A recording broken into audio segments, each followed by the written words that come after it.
Ladies and gentlemen, fellas, welcome back. In today's video, I'm going to tell you and just recap a very recent, I would say close to an expert, probably an experts league mock draft that I did. 2 quarterbacks, so don't worry, it's 2 quarterbacks, but there's a strategy that I really want to talk about. Not only my early round strategy versus the field, and this is very, very interesting because it's a bunch of people who have similar strategies to me, and I'll go through that throughout the entire video, so make sure to stick around. But I'll talk about what to do in drafts, especially your real drafts, right? You can mock all you want, but what happens when things start not to go your way early on, right? Your strategy is the strategy that a lot of other people are implementing. That's exactly what happened in this draft that I did. A bunch of people were implementing my strategy. I wanted 2 running backs early. We'll get into all of the specifics, but a way to take back that strategy and a way to control the draft. The draft starts going to really anybody, right? Nobody has control of it when everybody's using a similar strategy. How do you grab that draft? Just grab it right there and start taking it back to your command, and you're commanding now the draft board and where you're going with it and what your opponents and competitors and league mates are going to have to do. You're now orchestrating their next move so that you're playing chess and not checkers. So welcome if you are brand new here. My name is Sal Vetri. I create fantasy sports related content in multiple different areas, but mainly the NFL, and we're making the videos every single day. So if you're enjoying this content, you've watched a video or 2 of mine, you stumbled back upon here, smash that big old subscribe button in the bottom right hand corner. Be sure to do that. There's free rookie rankings in the description down below. And also for the people that have signed up and are going to sign up, I'm going to be sending my free top 150 PPR rankings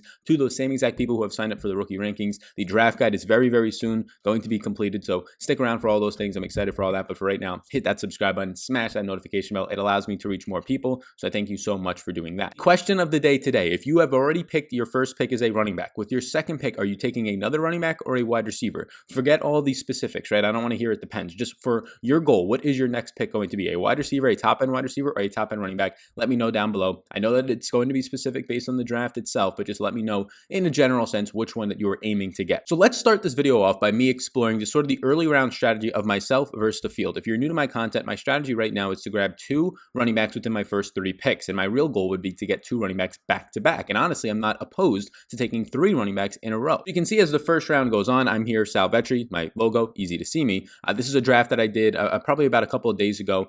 John Daigle from Roto World was in there. Matt Jajeski was in there. We've seen him featured in a couple of my videos for screenshots and really good stats that he posts. I'll be doing a live draft through Drafters. That's the site that we're doing right now. PPR format, 2 quarterback league was this one, and I'll be doing a live draft with Matt later in the week, this week on his channel and over on his Twitch, so be sure to check that one out. But a couple other people in here, Dizzy, Eagles, Run Pure, there's a lot of people in here who are sharps in the community, or at least they know what they're doing, right? They're advanced to this stage while we're doing this draft, so it's very difficult to then kind of take control of the draft, but I'll show you how you can do that when nobody really has control. So you can see right now I have the 7th pick. I was happy to get Joe Mixon there. You'll notice something interesting. Devontae Adams falls to the 12th pick in the first round. I could have taken Adams here, but I have right now running backs much more prioritized, and you can see when running backs start to go off the board, what the options I had were Derrick Henry, pretty much, Devontae Adams, and that was the only other picks that I would have considered over Joe Mixon. I currently have Mixon 1 spot higher. He's my RB6. Henry's my RB7. Devontae Adams is my wide receiver 1. So Michael Thomas and Adams, they're 1A, 1B. They're in the same tier for me. I don't care which one that you think's your number 1.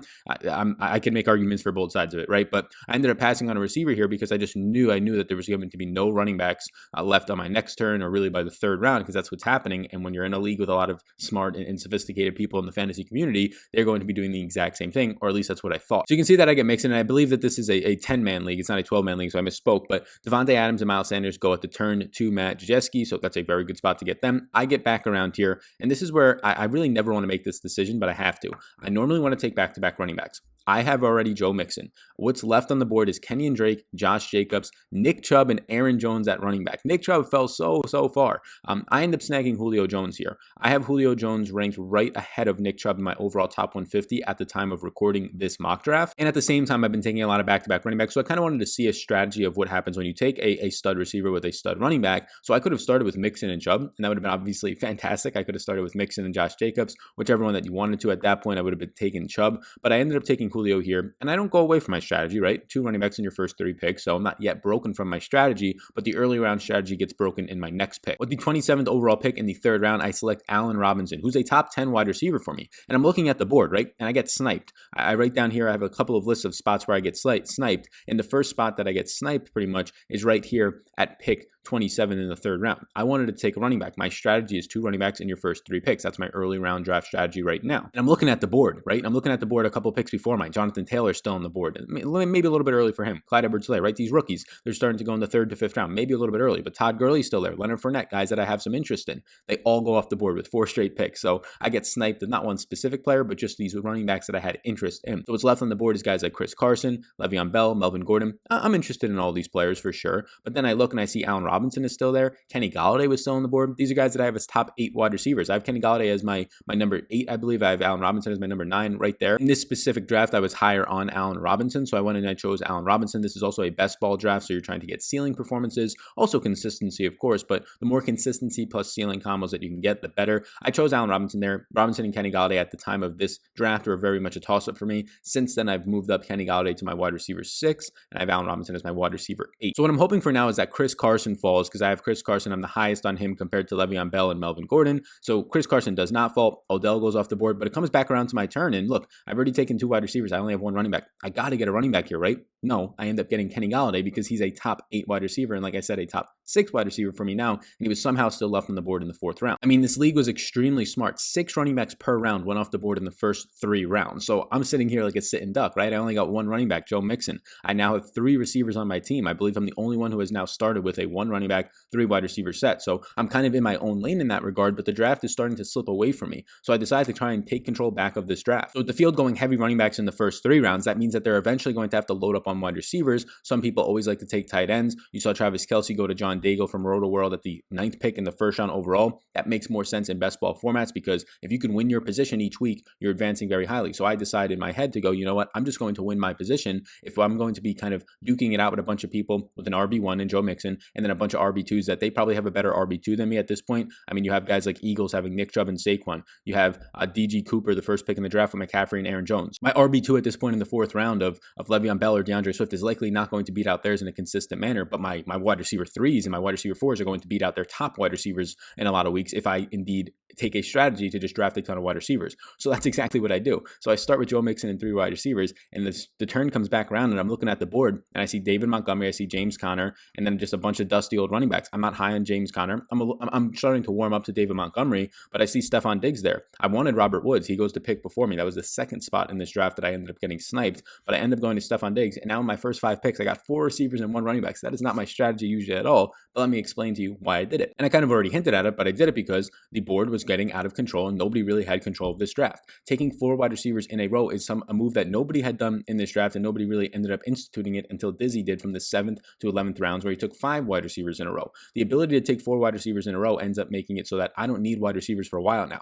In the middle rounds, when people aren't starting to take some of those value running backs that are left on the board, I can snag them. When people start to peck off a tight end or a quarterback and I wait to the later rounds, I can start to snag more wide receivers and running backs. And then in those later rounds, when everybody's loading up on dusty old running backs that don't matter anymore, wide receivers that are wide receiver 3s that might have wide receiver 2 upside, I can go out there and get a starting quarterback still. So it's just a situation where I wanted to take control of the draft. I wanted to make a run that forced people to take more wide receivers. You can see in the 4th round, you had 8 wide receivers going 10 picks. You can see in the 7th round, you had 7 wide receivers going 10 picks. That normally does not happen. You'll see a run of wide receivers, but not to that wild extent. I mean, a 70 to 80% wide receiver clip. So I do believe that kind of shifting the strategy, taking control of it by getting a lot of wide receivers there, changed the draft for a lot of people. I ended up literally getting 3 wide receiver 1s on my team. Julio, Allen Robinson, and Kenny Golladay are all top 8 wide receivers for me. And then I got Stephon Diggs, who I'm higher on than the consensus. I have him as a top 15 wide receiver. Consensus has him right around the 20 to 25 range. So I ended up, in my opinion, getting 3 top 1 wide receivers, tier 1s, a tier 1 running back, and then my 4th wide receiver ended up being still for me a top 15 guy. So I liked my start, although I did not have running back depth at that point, and I was not going to draft a quarterback or tight end until later. That's my late round strategy. I enjoyed where I was in this draft. So it wasn't until the 6th round that I took another running back, and that ended up being Devin Singletary. I was happy to see him on the board, actually. My only other options at that point were like Raheem Mostert,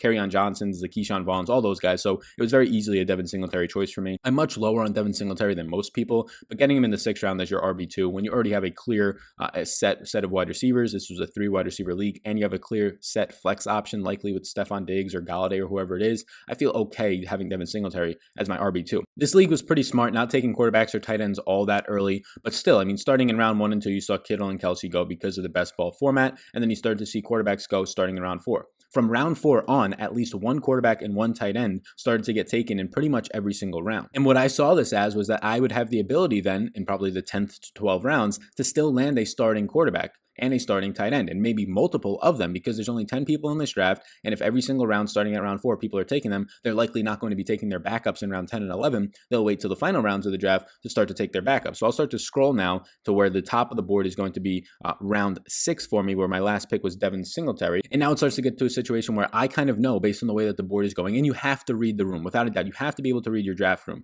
Is it going to be a bunch of experts? Can you wait on quarterback and successfully get a good quarterback and tight end? Can you snag 3 running backs in a row and be set for that? Do you have to go 2 running backs early? Whatever it might be. What is the board doing? What is the rest of the room doing? Don't just be focused on your next pick. Be focused on what is happening in the draft room in general. Be focused on what experts might be in the draft room or what their tendencies are, because it can help you out a ton. Before I keep analyzing this draft to a fine point, please do hit the subscribe button. Big old one's about to pop up on the screen. Thank you so much. And get into the Discord. If you want to get into some of these mock drafts with me, the best way to do so is getting into the Discord for free. It's just a group texting app, a group chatting app. There's a bunch of people in there. I'll post a link to the mock drafts in there, but we'll also be talking football and fantasy football. Let's get back to the mock. At the end of the day, you want to be able to have control of the draft in one way or another. And if it means pivoting to a different strategy, like taking a bunch of wide receivers so that you force the hand of your league mates, that's one way to get control of the draft. You're building a unique team that has a lot of upside, and then later on in the draft, you're able to get the pieces that you want that others won't be able to go for, because they need to load up on other receivers before there's just nothing left on the board. So I literally loaded up on running backs and wide receivers with my first 9 picks, and 5 of my first 7 picks were wide receivers. And in a league where there's so much wide receiver depth this year and not a lot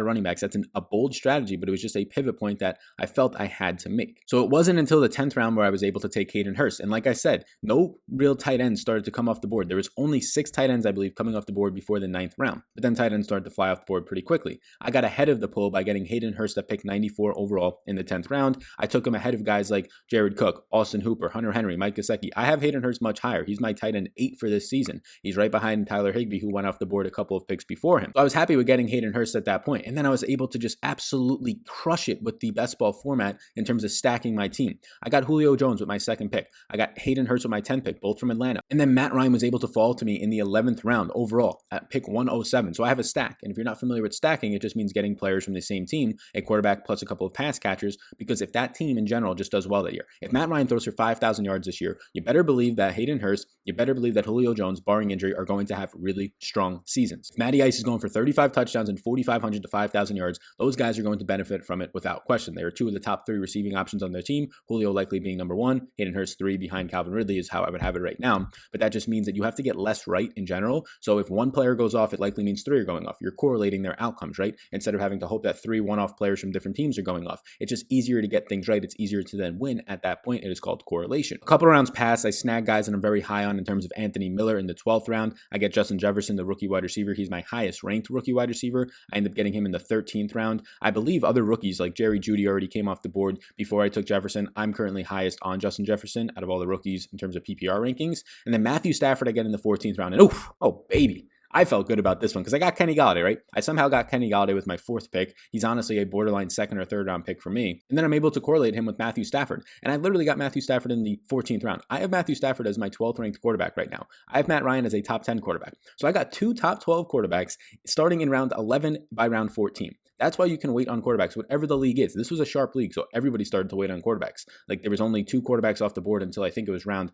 6. Only 3 quarterbacks off the board until it was round 8. So it was a sharp league in that format, so there's a lot of quarterbacks left at the end of the day. But just in general, you can wait on quarterbacks and still get good ones, even in a 2-quarterback league. And let me just round out the rest of my draft for you. I took Singletary in the 6th. I took Will Fuller here in the 7th. I like that upside again. That made it 5 wide receivers taken in my first 7 picks. And then I really like this part of the draft right here. This was probably one of my favorite parts. I'm high on Darius Geis this year. Higher than consensus, not like a top 10 back, but I have him as a top 30 back. And I like James White this year because I think all the Patriots are being undervalued. Who knows what Jared Stidham is? Even if he's the worst quarterback in the league, you're currently getting a James White at probably a bad season ADP. If James White is normal James White, he's probably going a couple rounds too late. I like the fact that I was able to get my RB3 and RB4 in this range. And I normally don't think I would be able to get these guys in this range, but the fact that everybody took a ton of running backs early, RB2s and 3s early, opened the window to take back-to-back running backs in these later rounds. I think I was one of 2 people who took back-to-back back-to-back running backs in the later rounds. The other one being right here with the second pick in the draft was Eagles. He ends up getting Carry on and Matt Breida. Not a terrible combo, but I ended up getting Geis and White, which I think has a lot of stability in terms of White, but also ceiling in terms of Geis and White. When you go wide receiver early, you know that there's not going to be people going back-to-back running backs later in the draft. If you implement that strategy properly, it can land you with two viable wide receiver 3s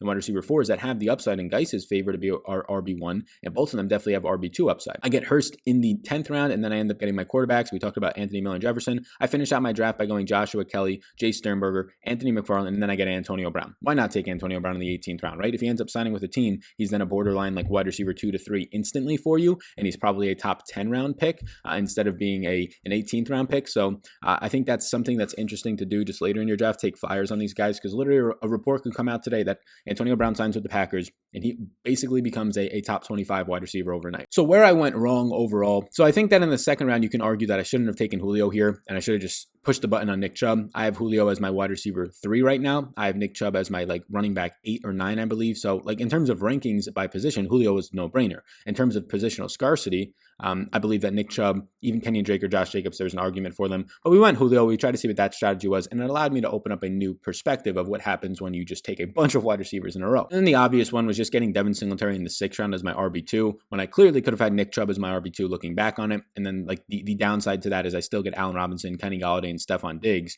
And at this point, I end up having a combo of Joe Mixon, Nick Chubb, Allen Robinson, Kenny Golladay. If the board plays the exact same way, Steph Diggs, and then I could probably still get Singletary. So you're just flipping out that. I think that was the obvious mistake, if anything, but I think it's also just a way to pivot at different strategies. That's what you should be using mock drafts for. Test out different things. So it's definitely not maybe a mistake, but if this was my actual draft, I would have much rather probably had Nick Chubb than Julio Jones with my second pick. Where I was happy, I was probably the most happy, like I talked about, getting Darius Geis and James White as my RB3s and 4s in back-to-back picks. You rarely see people going back-to-back running backs in these rounds because there's just not a lot left. Like, I mean, Carry-on's pretty much a backup right now for Eagles. Well, not a backup, but a 50-50 split, I would assume. Same thing for Matt Breida. I have right here similar guys, but I think they're more of the commanding guys in both of their backfields, whereas these guys, maybe Matt Breida will command more, but coming into the season, they look to be on the edge out, if anything. I was very happy with getting Hayden Hurst in the 10th. You could start to see tight ends came off the board right here. Towards the end of the 10th, beginning of the 11th, 4 out of 5 picks were tight ends. Hurst would not have made it back around to me, I guarantee it at that point, with my 11th round pick. So I was happy to shoot the trigger where I did on him. And I was really, really happy in the 17th round to get Anthony McFarland, running back for the Steelers. I think Anthony McFarland right here is going to end up being a very, very sneaky play in general for a lot of drafts this year. I think that he's going to be a late round pick that you want. I think that either Benny Snell and or Jalen Samuels will get cut, likely Samuels, but Snell could as well. They don't owe him a ton of money. And then I think Anthony McFarland, James Conner injured in front of you. James Conner nowhere near as athletic and gifted as Anthony McFarland. I think McFarland can really step in. So just for fun, I want to tell you where I was sniped in this draft. So just looking at where I was sniped, I have a couple of spots written down. In round 3, I was sniped, so I ended up wanting one of these 4 running backs, or I would have probably taken Gurley here. Maybe I would have considered Leonard Fournette. I ended up taking Allen Robinson, not terrible, but I got sniped of Gurley a couple of picks before me. The exact pick before me here, I ended up getting sniped. I would have taken Robert Woods with my 4th wide receiver pick, and then I would have been really happy.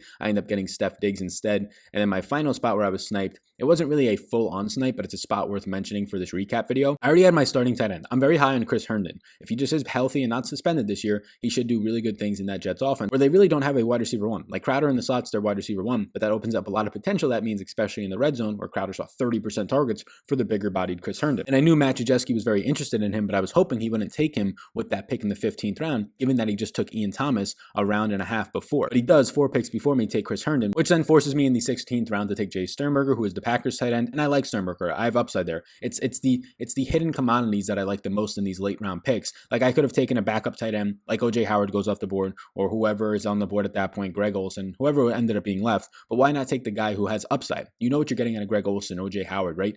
Probably somewhat of a capped production and ceiling. Whereas Jay Sternberger, there could be the upside for a 8 touchdown season, and you have no idea at this point because he has these athletic gifts. The best tight end would have been likely in this draft if he came out a year later, and you're getting him in the 16th round. So I did like that. If anything, I was sniped there, but I was also happy that I ended up with one of Chris Herndon and Jay Sternberger. I'm going to be really targeting Herndon, Sternberger, and Ian Thomas as my backup tight ends this year, as my tight end 2s. Lots of the times, if you have a deep bench, I think you should be taking tight end 2s. So once again, the biggest takeaways from this specific mock draft itself, and be sure, hit the big old subscribe button that's about to pop up on the screen. Be sure to hit the subscribe button, get those free rookie rankings, and my top 150 will also be sent to you fairly quickly. I'm going to be finishing them up and sending them out to people. But the biggest thing for me right now is just to read the room. read the room that you're in, play around with these mock drafts, try out different strategies. I think this draft was very much a success. I think what I learned is that if you go wide receiver early, right after your running back, you still need a running back. You can't go like 4 wide receivers in a row with no running backs. But if you go wide receivers early, especially in a 10-man league like this one, I got 3 top 10 wide receivers for my opinions and a top 10 running back, borderline top 5 in my rankings. He's number 6.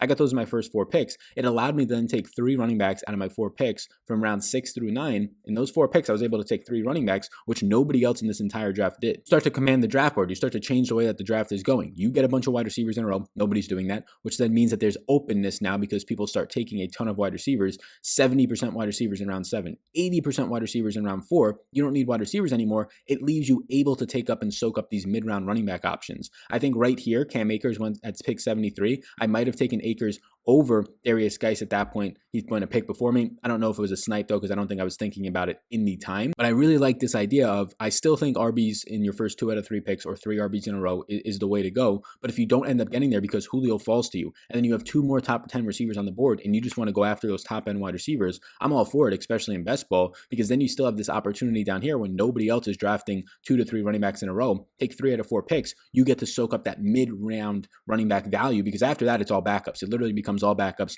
Once you get to round 10, there's nothing on here but backups: Philip Lindsay, Marlon Mack, Zach Moss, Tariq Cohen, Boston Scott, right? So I think that's a nice spot to kind of carve out a little niche of opportunity. So thank you for tuning into this video. This was another mock draft recap. We'll be doing a mock draft later in the week, so be sure to tune in for that. I'll be posting a link in the Discord, which is free down below, so be sure to get into that Discord, as well as on Twitter. Discord people will get first dibs on it. I'll post it in there about an hour earlier. They usually fill almost instantly now, so be sure to get into the Discord. It's free to do so. We're talking football, we're talking fantasy football in there. Thank you so much for tuning into this one. Hit the big old subscribe button once again. Thank you. Hit the notification bell and get the free rookie rankings down in the description. The top 150 will be out soon, as well as my draft guide coming really within the next few weeks. We are fine-tuning the website, so stay tuned, buckle up. There's going to be so much free content coming out. There's going to be so much content in that draft guide that's going to help you beat your league mates. Stay tuned, put your shoes back on, you all rock, and I will see you in the next one.